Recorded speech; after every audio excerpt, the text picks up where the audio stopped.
ఇక టైం లేదు, ఇక మేము ఇక ఇక్కడ చచ్చిపోవడం తప్ప ఇక ఏం లేదు అన్న. అలాగే అన్న మా దగ్గర ఏం లేదు అన్న.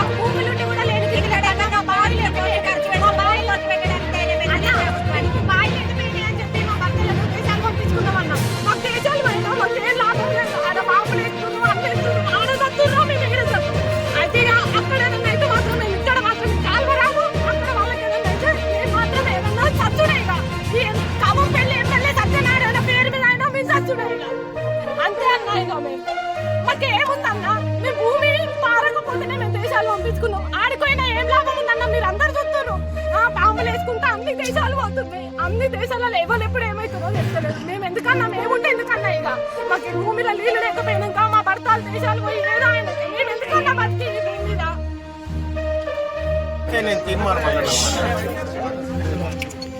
సరే నేను ఇప్పుడు ప్రెసెంట్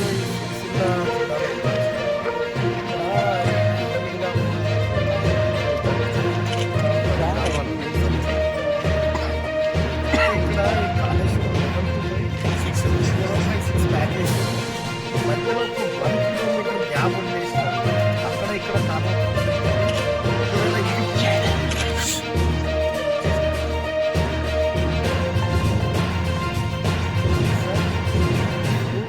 ఈ పెద్దలింగాపూర్ ప్రాంతంలో 2 వైపుల నుంచి కాలువ పూర్తయి మధ్యలో ఒక 1 కిలోమీటర్ కాలువ పూర్తి కాదు. తద్వారా ఏమైందంటే 12 గ్రామాలకు సాగునీరు వాళ్ళు పోయిన ఏడాది కూడా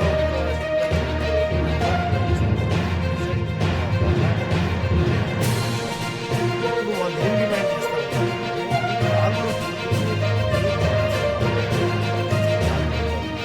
కనీసం కేవలం 3 కోట్ల రూపాయల పని వాళ్ళు అనేక సార్లు అధికారులు మొరపెట్టుకున్న దయచేసి దీన్ని త్వరగా కంప్లీట్ చేసేటువంటి ప్రయత్నం చేయండి. ఎందుకంటే రైతులు అంటున్నారు మేము అసెంబ్లీ వరకు అయినా వస్తామనే మాట చెప్తా ఉన్నారు. అట్లాంటివి లేకుండా, ఎందుకంటే ఆల్రెడీ శాంక్షన్ అయినటువంటి రైతులు కూడా మీరు ఏది ల్యాండ్ యాక్విజిషన్ చేసుకోండి, మా ల్యాండ్స్ ఇస్తామని చెప్పి క్లియర్గా చెప్తా ఉన్నారు. ఎక్కడ అడ్డంకి లేదు. అడ్డంకి ఎక్కడ జరుగుతుందో అర్థం కావట్లేదు. కేవలం 3 చెక్ చేసి ఇది కంప్లీట్ చేస్తారు.